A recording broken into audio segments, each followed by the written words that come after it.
When I was in high school, I had no idea what I wanted to study in college, right? And they said, well, you're really good in math, why don't you do engineering? And got to UCLA, studying engineering, and I did not like it. So I'm like, I don't want to do this. They're like, well, you're really good with numbers, be a finance major. When I graduated, I didn't know what to do. I still didn't know what I wanted to do. So they said, apply for a finance job. So I applied for a bunch of finance jobs.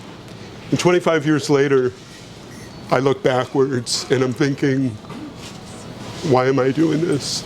You know, I had a super successful career in real estate finance. I was the chief information officer for like the 15th biggest apartment owner in the country, put the kids through school, the whole thing, but I never liked it. I was good at it, but I didn't like it. So last year I got my family and my kids together and said, what do you guys think about a complete career change? And they're like, you have to do this. So the rest, as they say, is history. I started Halfwell Media last year, and today I'd like to show you some examples of how video can be very useful to professionals these days. You know, we all know we need that content on our websites, but we don't know maybe how to get started. So these are several different samples we're going to go through. So this first one is a teaser. It's a quick, fast, let's get their attention.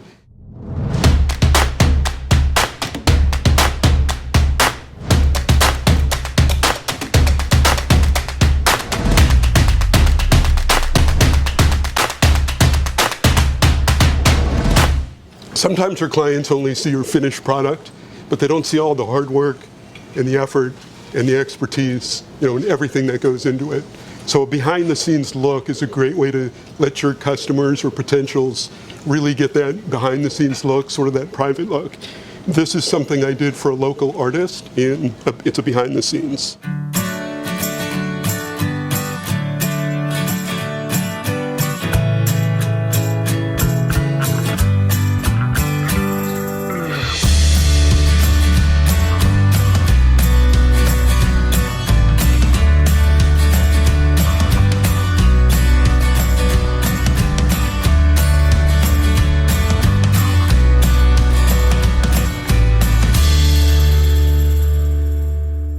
A lot of clients have live events. A lot of us have had live events. We're inviting people.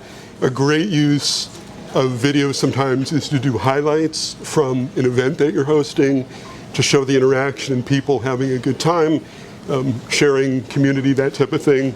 This is something that I did as a teaser of that kind for Bruno when he did his Jiu-Jitsu kids tournament, and this is something they used to promote it.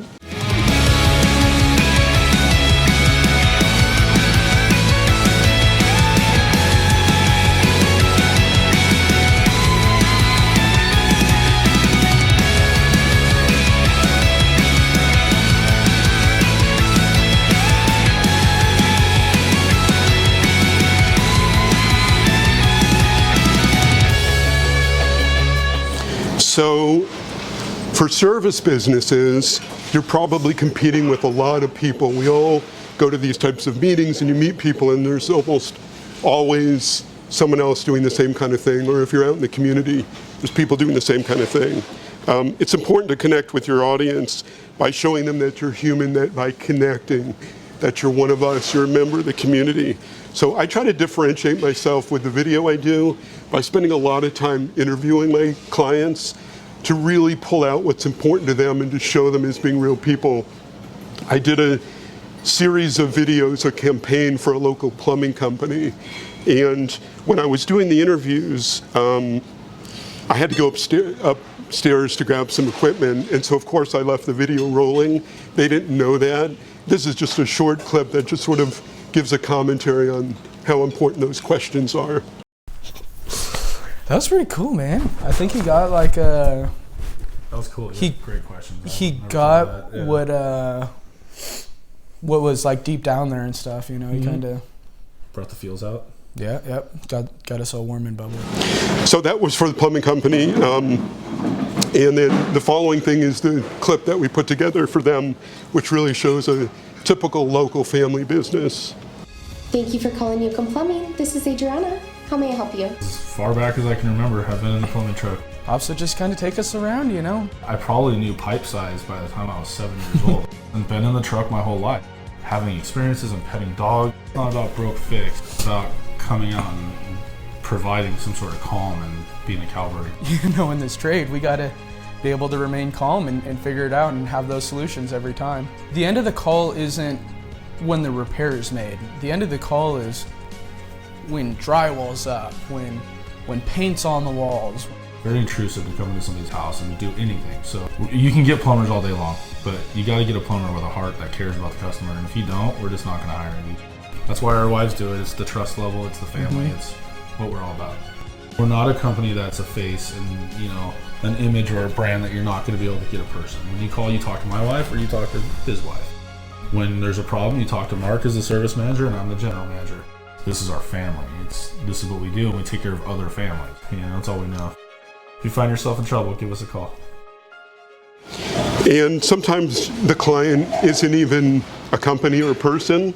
Sometimes it's an inanimate object like a house, where my objective is to tell the story for that, in that case, like a house. The question is, what would it be like to live here?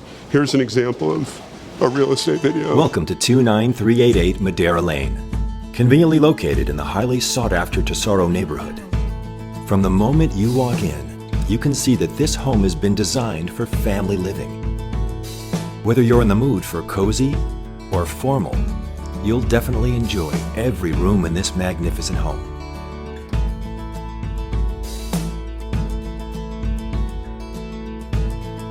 The spa-quality bathroom makes the warm and inviting master suite the perfect way to relax after a long day. The unique 3-story floor plan offers a secluded 5th bedroom suite or the ultimate family entertainment center. Just step out back and you'll have access to a private jacuzzi, pool, barbecue and bar, perfect for taking advantage of Southern California's year-round sunshine. This home is the epitome of luxury family living. And finally, it's important to really expose yourself, connect, show that you're human. This is my story. It's a typical example of something that you can do.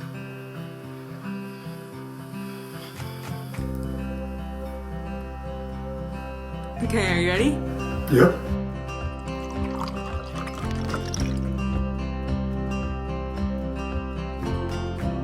I've loved cameras for as long as I can remember.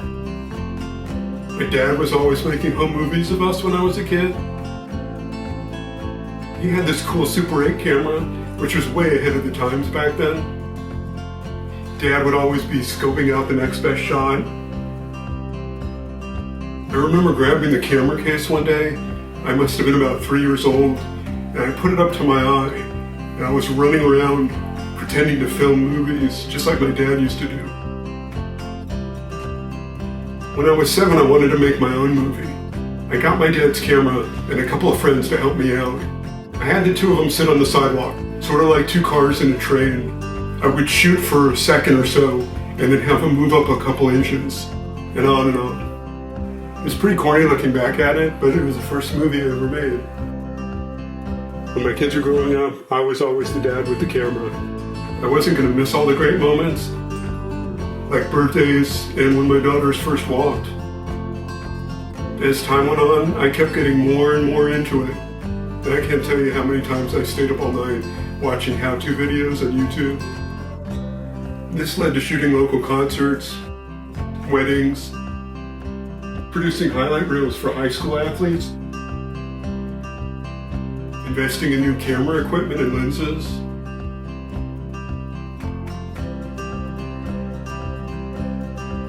this is what I've always wanted to do. Yep, so that's my story.